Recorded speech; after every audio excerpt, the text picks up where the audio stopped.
Doors closing. And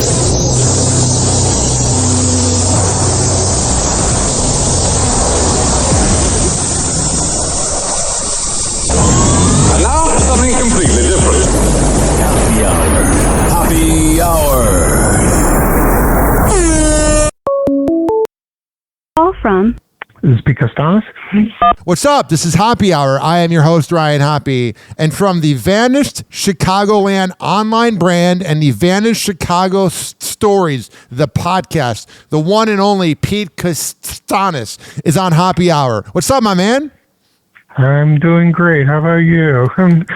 I'm doing great, man. I find you absolutely fascinating, Pete. I grew up in Chicago from 1993 to 2014. Then I moved to Cleveland briefly, and then I moved to Tampa, and I've been here 10 years. And I miss the city, but I don't. But I always love following Chicago pages that kind of remind me why I got into radio and podcasting. And I looked something up about 97.9 The Loop, and you shared some post about 2-3 years ago, and I followed your page. And I absolutely love, Pete, how you're keeping the vanished Chicago memories that we have, the vanished Chicagoland memories. You are keeping them alive. Oh, yes. I'm still doing this every day. People love it. I'm getting a lot of praise and gaining a lot of followers, of course. It's just, it's my passion. I love doing it every day. So what was the process? Obviously, you can go to pages on Facebook and just create a Facebook page. But what was the process of just how did this brand explode so fast? Or did it take time? Or what was the whole process? Oh, okay. Well, I'll start at the beginning. One day I was searching through Facebook, and I noticed there was a business page, and it was called Dispensa's Castle of Toys. I don't know if you remember that. It was a big toy store out in Oakbrook Terrace. And I look at it and I said, well, why is there a business page when it's out of business? You know, and I think it was a tribute page. So I thought to myself, why don't I do something like that and celebrate all businesses that are gone? So I started, it was first called Chicago Extinct Businesses. So I started slowly and surely for a couple of years. And then someone reached out to me. It was from a local newspaper. And asked me, I'd like to do an interview with you. And I said, okay. And then so he interviewed me, and then he published the interview online, and then that's when it took off. And I had like about 32,000 likes in one day. And it was, damn. I mean, it was, yeah, I know. I was like, wait a minute. Wow. And then that was my moment of being famous for that. And then I've been interviewed on radio, interviewed on newspapers. I haven't been on TV yet, not so far, not yet. So now people associate with me with that, and it's been like that ever since, and it gets popular and popular and popular. And I still receive texts and emails from people, can you please find me this? Can you post this for me? I get a lot of requests every day. That's the majority of my day of answering that. And then the media took notice, and they love it, and it's wonderful. And let's see what else. So I created a group too. So now right now I have about almost 240,000 members. Damn. And still growing. What are some of the radio shows you've been on? I've been on WGN radio. WBZ, nice. WBBM. Yeah, I've been to 3 of those. I'm trying to think. There must be one more. Oh, I was on The Loop. Yeah, I was on with Mancow. How was that? I grew up loving that guy, and I've DM'd him, and he's a fascinating cat. Not everybody likes him, but what was your experience with him? Oh, he was very quiet, and he'd like me to be there. I didn't talk to him much, but he was very interested, so that was good. As long as I was on the show with him, that was great. That was a very interesting experience for me. What did he have? Like, did he have like women there? Because he's like always got like 7 guests on. He had a few men. There was one girl there. Her name was Kathy. And, Kathy's awesome. Yeah, Kathy the Greek. Yeah. She's the one who contacted me to ask me to appear. Yeah, she's very sweet person. And so that was my experience for Mancow. And I've been interviewed on the radio throughout the years, maybe once a year, maybe once or twice a year, and had newspaper articles written about me. I had one from the Sun-Times about a couple of years ago, and magazines. I was interviewed by Chicago Magazine. Nice. Very nice. Yeah, it was very good. And it's amazing, because a lot of people, they love the page. They love that. And also, they're also concerned about my health, what's going on. So I get a lot of support. That's going to be Wonderful support. awesome because I always feel like when you're facing cancer, why not be positive? You know what I mean? Yes. Because I caught it early. And I always tell people, mostly men, because it's prostate cancer. Please go see if there's something wrong with you. If there's nothing right, please go see a doctor. It'll save your life. And some men are stubborn, but some do, and they thank me for that. It's very touching. It's almost to tears. They tell me that what you said. That you're very inspiring. Now, to do that. Now, growing up, well, for example, I interviewed Mark Giangreco last year, and he said that that Chicago radio and TV was like the Hollywood of Los Angeles. So everybody knew all the anchors, everybody knew all the radio hosts, and I feel like it's not the same as it was back in the day. Who were some of your favorite TV and radio people from Chicago? When I was growing up, I liked Bob Surratt and John Landecker. Let's see who else. There's so many. As a matter of fact, Bob Surratt knows what I'm doing. So that's kind of cool. Yeah, it is. But right now, the people that like me much is the people from WGN TV. Yeah. Yeah, they like what I do, and I do talk to them from time to time. And let's see who else. But some from WLS, Chicago, television. Yeah, I talked to a few people like that. Channel 2, Channel 5, not much, not really. But whenever I post something on X or Facebook, they do see that and they reply or they like it. So yeah, that's cool. So all of them know who I am, what I do. And it's wonderful. I feel like I'm in this group of them. Do you understand? Oh, no, I get it. There is the saying you don't want to meet your heroes, but the one exception for me is Eddie Volkman from the Eddie and Jobo Show. I grew up listening to Eddie and Jobo. I can't specify enough how much I love the Eddie and Jobo Show.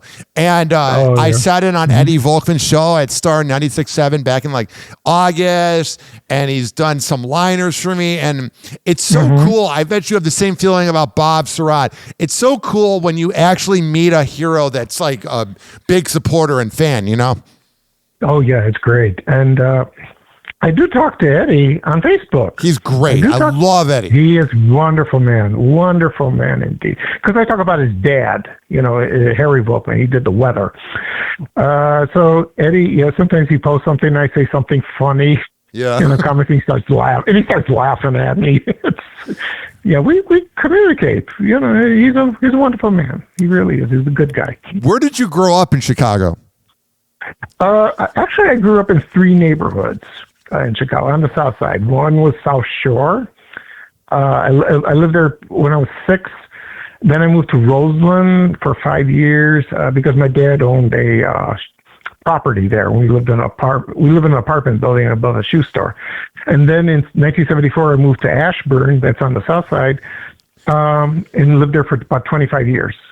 And because I went to Bogan High School. I went there, and then in 1995 I moved, and then I moved to Oakland.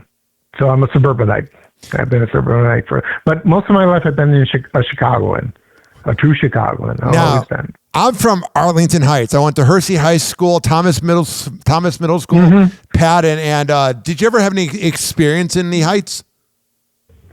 In Arlington Heights? Not really, but I used to work in Rolling Meadows. Nice. At American Express Travel. I worked there for about 12 years. And I did, Arlington Heights is nearby, And so, yeah, I'm very familiar with the area. So that was the best job I ever had. And I worked as a ticketer. Yeah. I issued tickets. And I still miss the job to this day. I really miss it. You know what's You know what's one thing that is the biggest difference about Florida and Illinois? Like, let's say when Dominic's went out of business in 2013 and they closed a lot of the stores in 2004, the lot will remain empty for 20 years. In Florida, something gets picked up 6 months later. And that was the biggest thing I've noticed about the difference. I was always fascinated by dead malls. I loved Randhurst Mall. And I always loved, like, me and my friends, maybe we were smoking weed, but we would be hanging out in front of, like, the empty Dominic's in Prospect Heights. It's something you don't think about until you move, Pete, is there's a lot of empty lots in Illinois. It's just fascinating. Yeah, there is. Yeah. Most of the Dominics have been replaced. I know a couple on the south side that haven't. So I don't know what's going on. But, yeah, but I miss the store. I really do. It was a great store. Dominic's Pizza was the absolute best. Oh, okay. Yeah, I don't think I ever had their pizza. Not Dominic. I've had Jewel. It was $5. My mom couldn't afford like Domino's and that, so we would go there and I would get a fruit punch soda. It was the best. Oh, that's great. Yeah, sounds good. That's a great memory. Dude, it's phenomenal. The one thing I want to ask you, what's been the biggest difference in Chicago from when you were growing up to now? Obviously, I think the crime has gotten worse, but like, what's the big difference you notice in the city? I don't know. It keeps changing. Businesses come and go. They really do. Department stores are gone mostly, downtown, which is a shame, like Marshall Fields and what's the other? Carson's. What's the other one? I get top of my head. There was Litton's and all Sears. that. And then, of course, of course. There was Sears, and then we had the other stores, like the discount stores, like Zare, Venture. Now we have Target and Walmart, but we had those when I was a kid, and they were great stores. So it evolves. Everything evolves like that, and but there are most people want some of the stores back, especially Marshall Fields. They want it back. They want it back so badly. I do too. But we don't know if it is going to come back because whoever runs the store is stubborn, but I have a feeling once we bring back the name, it'll be wonderful. It'll be awesome. People will come back because they miss it. And I miss it too. So we'll see. What did you think of Sears? I'm not going to say which family member because it's easy to find online, but I have a family member that was the head executive for like the Midwest branch of Sears. And I remember around 05, 06, when I was really beginning to pick up memories, she was always concerned because Amazon was coming around and just kind of doing its thing. What did you think of Sears in its prime and what happened to it? Let's see what happened. Back in the old days, like the 50s and the 60s and maybe early 70s, it was a wonderful store. Their management was great. Customer service was so top notch. Then it just, all of a sudden, it declined, and then when you go to Sears before it closed, you couldn't find a salesperson, and it was like, what the heck? So true. And then, but it's so nostalgic, people miss the store very much because whenever you need something, you go there. If you want a washing machine or you want to buy a Kenmore or a stove or a refrigerator, boom, there it is. You pick it, you go and buy it and pick it up, and it was always available. It was right there. It was accessible like that. And, but now it's gone, which is a shame is because, they had the Tuscan jeans, they had, the Die Hard batteries, and, of course, those Sears Wish book, they come out every year for Christmas. Oh, that was awesome, But I do post now and then, about Sears stuff.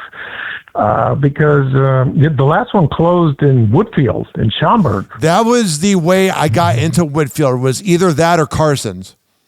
Yes. Carson's was a great store.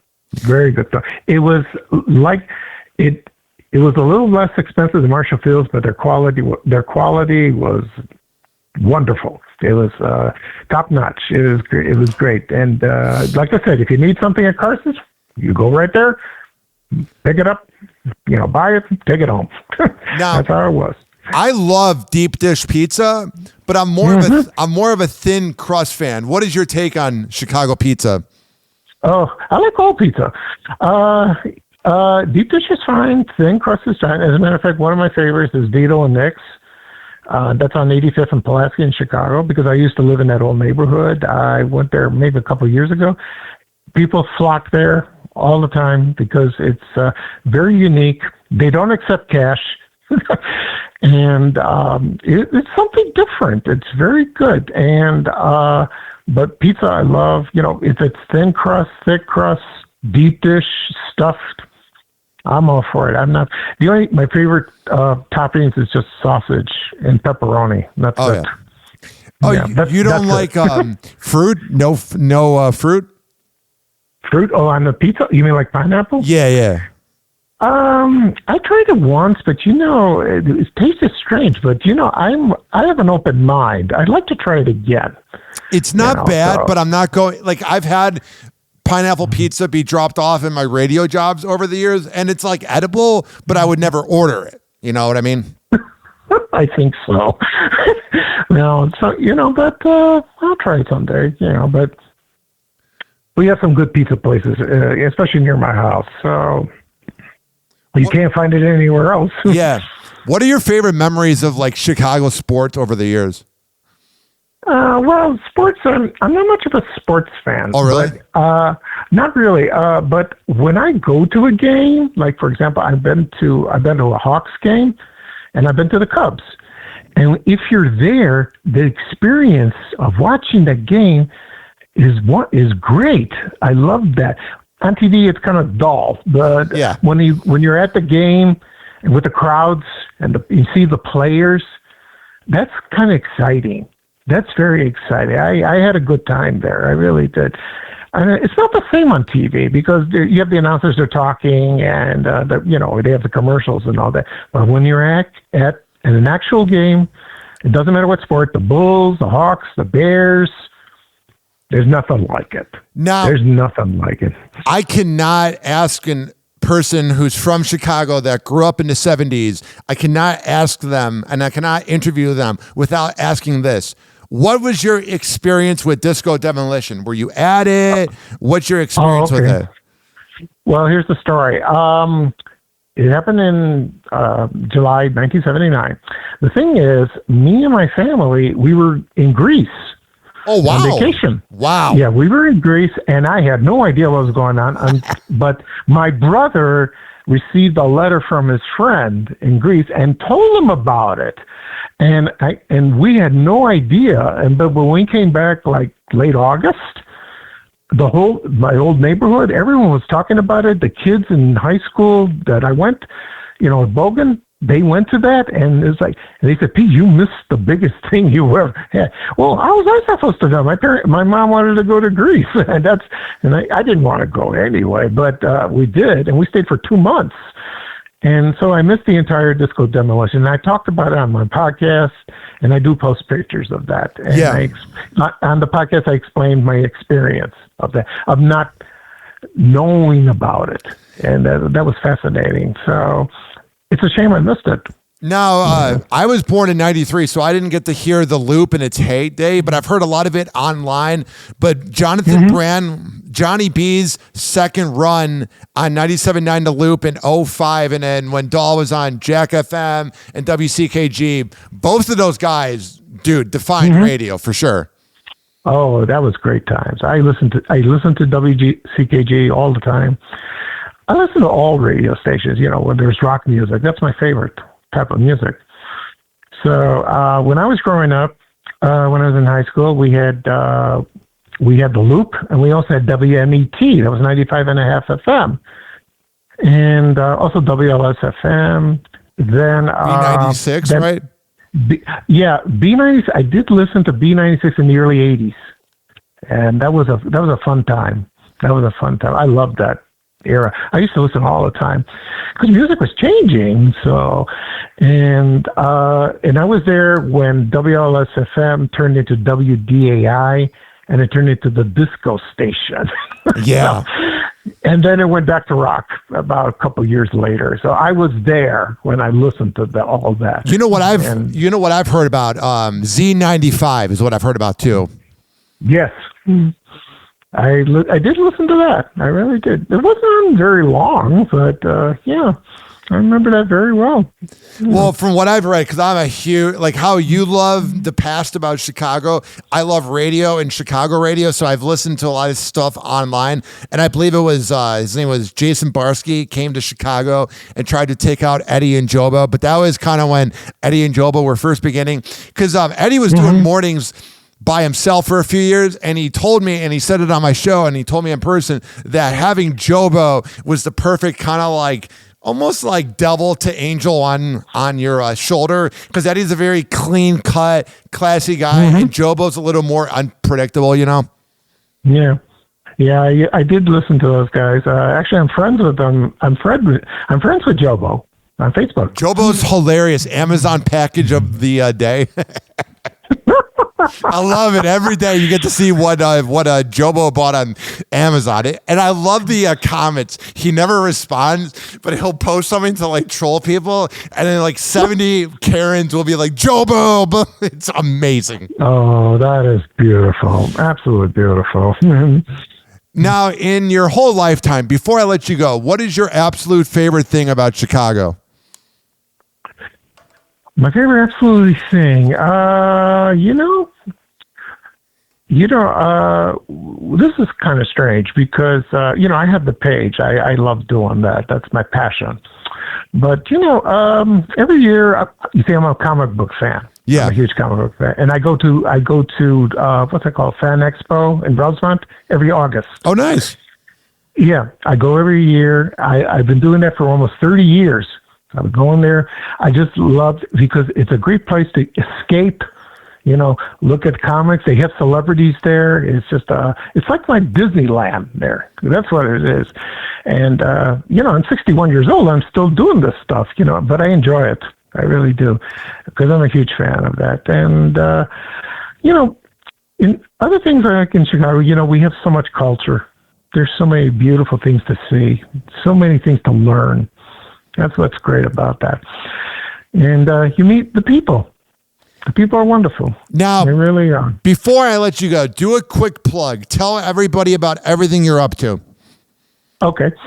Right. I run the page. It's called Van Chicagoland. I also have a group, the same name.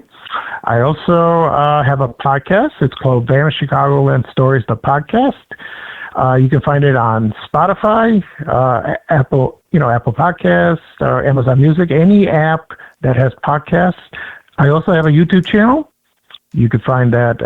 You could find the podcast as well. You could do a search engine. I say this every time I do a podcast. I tell them where you can find them, where you can find the podcast. You can listen anywhere, on your phone, your desktop, your car, any place. So that's what I do. Well, Pete, sorry, I didn't mean to interrupt you, but it's been a lot of fun having you on the show.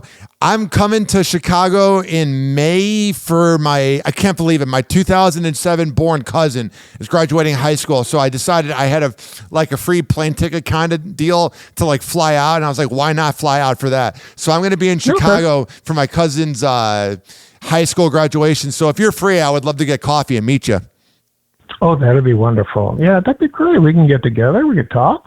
That'd be awesome. I will definitely hit you up. Pete, it's been a lot of fun having you on the show, and thank you for everything you've done for the city of Chicago, because it's very hard. It's called Vanish Chicagoland for the right reason. It's sometimes hard to find the memories, but when you see it on Facebook, you kind of get that dopamine hit. Oh, never heard it that way before, but thank you. And I appreciate that. I really do. It's a wonderful thing. I just love doing it. Pete. Keep up the good work. Thank you for calling into Hoppy Hour with Ryan Hoppy. Oh, well, thank you, Ryan. I enjoyed talking to you. All right. Have a great day, and I will see you in May. Okay, that's a date. All right. Sounds good. All right. See you, bro. Okay, Brian. Bye.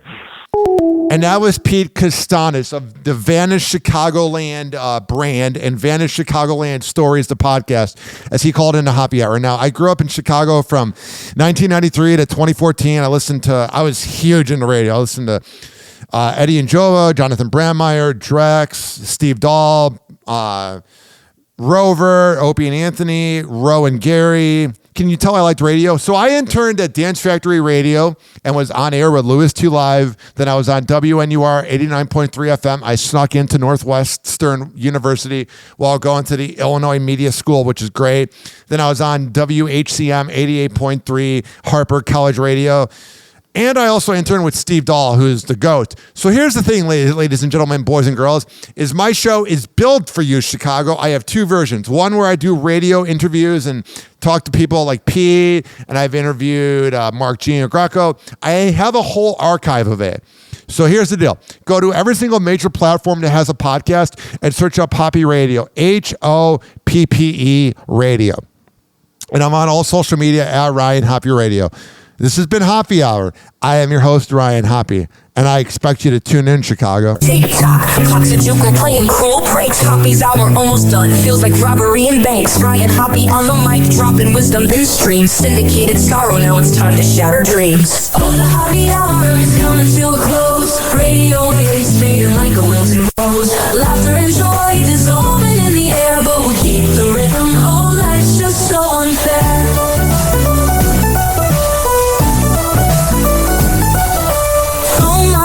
But the laughter's growing dim. Eardrums mixing Hoppy like fingers without rings. DHX to FM, shoutouts hit the street. But soon the sound will vanish like shadows in the heat. Oh, the Hoppy Hour is coming to a close. Radio waves fading like a wilted rose. Laughter and joy dissolving in the air, but we'll keep the rhythm. Oh, life's just so unfair.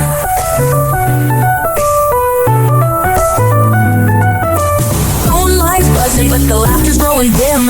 Eardrums mixing Hoppy like fingers without rings. DHX to FM, shoutouts hit the street. But soon the sound will vanish like shadows in the heat. Oh, the Hoppy Hour is coming to a close. Radio waves fading like a wilted rose. Laughter and joy dissolving in the air, but we'll keep the rhythm. Oh, life's just so unfair.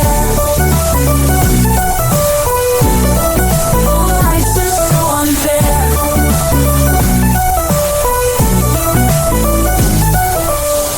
Every night like clockwork to a show. Now it's time to face the silence like a TV on snow. Ryan Hoppy held the mic with humor so divine. The void left in our hearts wider than a canyon line.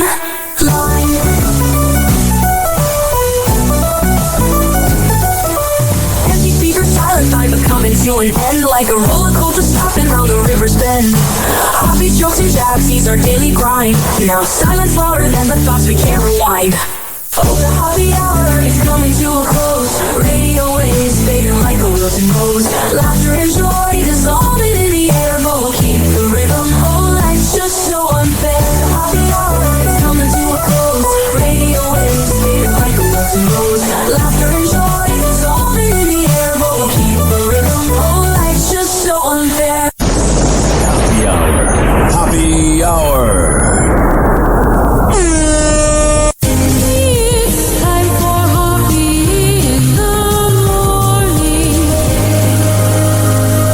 RyanHoppyRadio.com. And like that, he's gone. Whenever we're going outside, all I smell is poop. I'll kick you in the nuts and we'll call it a day. Hoppy Hour is now over.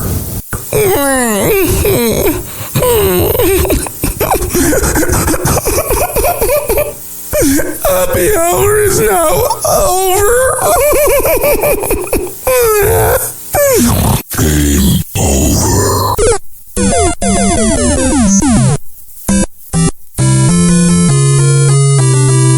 This concludes our broadcast day. Good night, and God bless America. Doors closing.